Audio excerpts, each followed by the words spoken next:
ဟုတ်ကဲ့ဗျအခုပြောပေးချင်တာကမရဏဘွားတွေနဲ့ပတ်သက်ပြီးပြောချင်တာပါဒီနေ့လာတဲ့ဧည့်သည်တွေမှာဘယ်လိုဖြစ်လဲဆိုတော့ဧည့်သည်ကမွေးထားတဲ့ကလေးနှစ်ယောက်စလုံးကဒီတိုင်းပဲမွေးလိုက်တာပေါ့နော်ခွဲမွေးတာမဟုတ်ဘူးရက်ရွေးတာလည်းမဟုတ်ဘူးဒါပေမဲ့နှစ်ယောက်စလုံးကမရဏဘွားတွေဖြစ်နေတယ်ပေါ့နော်ဒီကလေးတွေရဲ့အနာဂတ်အဆင်ပြေပါမလားမရဏဘွားတွေကောင်းရလားလို့မေးတယ်တယ်မှာပါတယ်အဲ့တော့မရဏဘွားတွေရဲ့အာသာချက်ကဘာလဲဆိုတာကနည်းနည်းလေးသိအောင်ပြောပြမယ်မရဏဘွားတွေရဲ့အာသာချက်ကအတိတ်ဘဝမှာပါလာတဲ့ကုသိုလ်ကံလေးတွေရှိတယ်ကုသိုလ်အထုပ်လေးတွေရှိတယ်နော်အဲ့ဒီကုသိုလ်အထုပ်နဲ့အတူသူတို့ပါလာတဲ့အကုသိုလ်အထုပ်လည်းရှိတယ်အဲ့တော့လူဘဝကိုလာပြီဆိုတော့သူတို့မှာဗျာကုသိုလ်အကုသိုလ်ပါလာမှာပဲမဟုတ်ဘူးဒီဇာတာရှင်တွေမှာထင်ထင်ရှားရှားပါလာတာရှိတယ်မျက်စိထဲမြင်အောင်ပြောရရင်နော်ဘာဖြစ်လို့လဲဆိုတော့မရဏဘွားတွေကလူဘဝနဲ့နီးတယ်လူဘဝနဲ့နီးတယ်ဆိုတာမျက်စိထဲမြင်အောင်ပြောရရင်လူဝင်စားတွေဖြစ်တတ်တယ်လို့ပြောတာဘဝချားသွားတာမဟုတ်ဘူးအချို့လူဘဝကိုဝင်စားတယ်ဆိုတာထားပါတော့ဗျာနတ်ပြည်ကဆင်းလာတာရှိတယ်ငရဲပြည်ကတက်လာတာရှိမယ်အခြားဗြဟ္မပြည်ကလာတာရှိမယ်ဒါမှမဟုတ်လဲ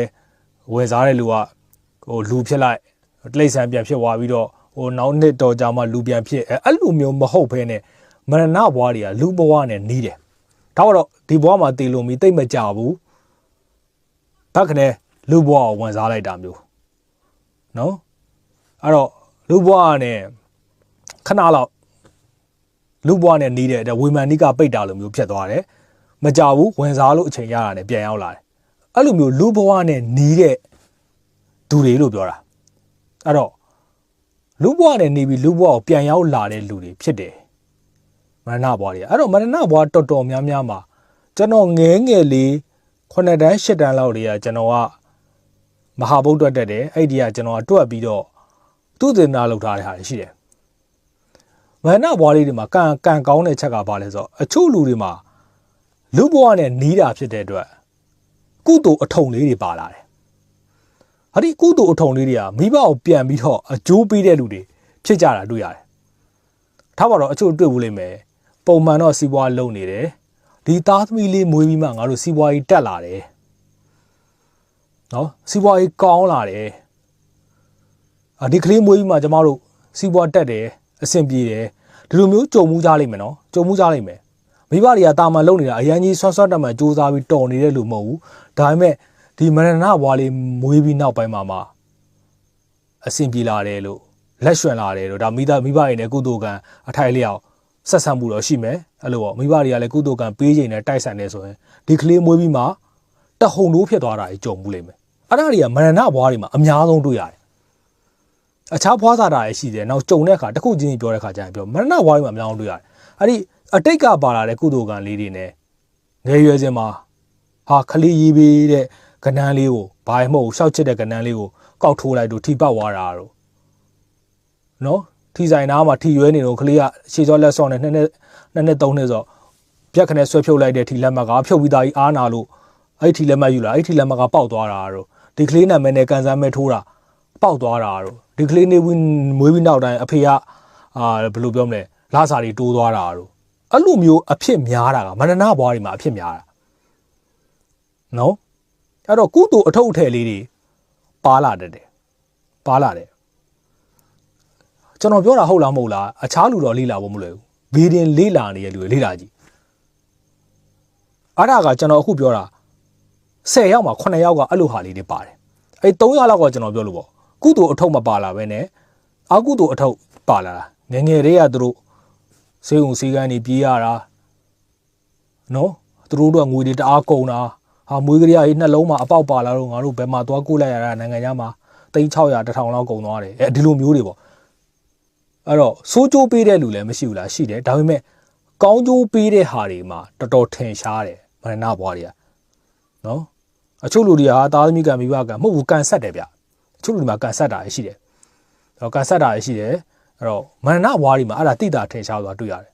အဲ့တော့ကျွန်တော်ရာခိုင်နှုန်းရကြည့်တယ်ဆိုတော့ကျွန်တော်ပြောလို့10ယောက်မှာ9ယောက်ကလူဘွားနဲ့နီးတယ်လူဝင်စားတွေဖြစ်ဖို့များတယ်အဲ့တော့မရဏဘွားကလေးတွေမွေးပြီဆိုရင်မိဘတွေကိုသူတို့မိဘတွေကိုမေးကြည့် ဒီကလေးမွေးဖို့အတွက်ဘာနမိတ်တွေပြလဲဘာအိမ်မက်တွေမိတ်လဲဘလူကလာမယ်ဆိုပြီးတော့အိမ်မက်ထဲမှာပြောလေးရှိလဲတကယ်လဲအဲ့လိုပြောပြီးလာကြတာများတယ်မရဏဘွားတွေကအခြားသူတွေနဲ့မတူဘူးပေါ့နော်မတူဘူးအဲ့တော့အဲ့ဒီကုသိုလ်အထုတ်ထည်လေးရှိတယ်ရှိတဲ့အတွက်ကျွန်တော်တို့မရဏဘွားတွေရဲ့အာသာချက်ကိုပြောပါဆိုအဲ့ဒါတွေရှိတယ်မရဏဘွားတွေမွေးပြီးတဲ့အချိန်ဟာဟိုဖြစ်တယ်ပေါ့လာမေးကြတယ်မှုကောင်းတယ်အချို့လူတွေဆိုကျွန်တော်ဇာတာမှာမိဘဇာတာနဲ့လည်းကြိုက်တယ်ဆိုဟာဒီကလေးကခင်ဗျားတို့စီးပွားတက်လိမ့်မယ်ကောင်းတယ်ငယ်ရွယ်စဉ်မှာအများကြီးကြိုးပေးတယ်ကျန်တဲ့တက်လက်ပိုင်းတက်ကြီးပိုင်းအောင်မြင်မှုကတော့သူ့ရဲ့ကြိုးစားမှုတူတိဆောက်တဲ့ပေါ်မူတည်ပေမဲ့ငယ်ရွယ်စဉ်မှာတော့ခင်ဗျားတို့မိဘနဲ့ကန်ဆက်တယ်မိဘစီးပွားတက်လာလိမ့်မယ်ဒီကလေးမွေးပြီးနောက်လည်းမိဘအဆင်ပြေလာလိမ့်မယ်ဒီလိုမျိုးကျွန်တော်တို့ပြောပေးရတဲ့လူတွေမှာမရဏဘွားတွေအများဆုံးပါတယ်မိဘဂျိုနေတာဆက်ပြီးကန်ကောင်းကြီး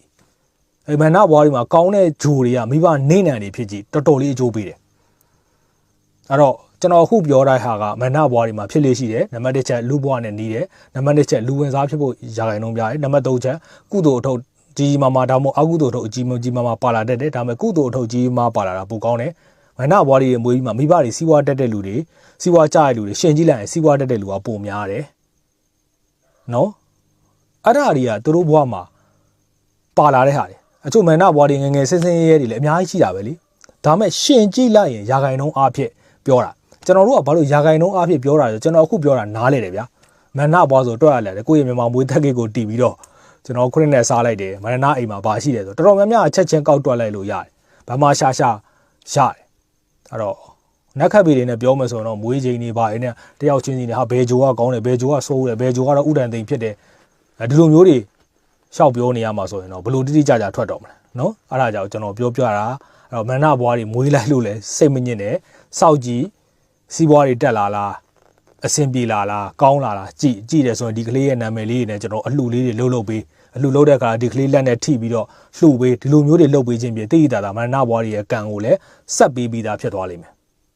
နော်လောက်ဆိုသဘောပေါက်မယ်ထင်ပါတယ်ခုနှစ်ရက်သားသမီးတွေအားလုံးဖွားစားတာညံ့သည်ဖြစ်စေကောင်းသည်ဖြစ်စေအတိတ်ဘဝကုသိုလ်အကုသိုလ်တွေနဲ့ကံဆက်ပြီးသွားလို့ရအောင်ကျွန်တော်ဘယ်လိုလုပ်ရမလဲဆိုတာဆောင်ရွက်နိုင်တယ်ဆိုတာသိစေချင်ပါတယ်လောက်ဆိုတဲ့သဘောပေါက်မယ်ထင်ပါတယ်ခုနှစ်သားသမီးတွေအားလုံးနေကောင်းကြမှာကြပါသေးဗျာ